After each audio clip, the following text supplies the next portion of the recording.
ఇంకా interesting point చెప్తా మీకు నేను. 2025 జనవరి కాంగ్రెస్ ప్రభుత్వం వచ్చిన తర్వాత 2025 జనవరిలో భూపాలపల్లిలో ఒక ఓబీ కాంట్రాక్ట్ టెండర్ పిలిచారు. 2025 జనవరిలో భూపాలపల్లిలో OB contract tender site visit certificate లేకుండా పిలిచారు. అంటే పాత బీఆర్ఎస్ విధానమే కొనసాగుతూ కాంగ్రెస్ వచ్చిన తొలినాళ్లలో కూడా 2025 జనవరి భూపాలపల్లిలో పాత పద్ధతిలోనే సైట్ విజిట్ సర్టిఫికేట్ లేకుండా టెండర్ పిలిచారు. కానీ ఆ టెండర్ పోటీలో వెళ్ళి ఏమైంది? మైనస్లో టెండర్ అవార్డు అయింది. గతంలో బీఆర్ఎస్ ఉన్నప్పుడు మైనస్లోనే పోయింది. కాంగ్రెస్ వచ్చిన తొలినాళ్లలో మొదటి 2 నెలల్లో టెండర్ కూడా without site visit certificate tender పిలిచిండ్రు. అది కూడా గతంలో వెళ్ళినట్టే మైనస్ టెండర్ పోయింది. ఇగో అసలు పాయింట్ ఇప్పుడు చెప్తుందిగా.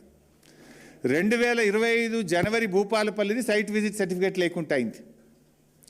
కరెక్ట్గా 3 నెలలకు 2025 మే నెలలో విఆర్ఓసి టెండర్ సైట్ విజిట్ సర్టిఫికేట్తో పిలిచిండ్రు.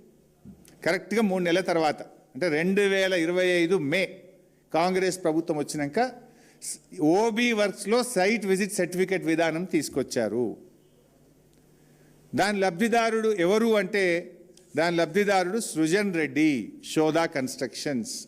ఇలాన్ని డీటెయిల్స్ ఉన్నాయి. ఎప్పుడు టెండర్ పిలిచినారు, వర్క్ ఎక్కడ, రేట్ ఎంత, ఎంత ఎక్సెస్ వేసుకున్నారు, ఎంత ప్లస్ వేసుకున్నారు, ఏం జరిగింది, all details are there. This I will release it to the media. మీకు కూడా కాపీ ఇస్తారు. సో సైట్ విజిట్ సర్టిఫికేట్ ఎప్పుడు వచ్చింది? 2025 మేలో వచ్చింది. దాని మొదటి లబ్ధిదారుడు ఎవరు?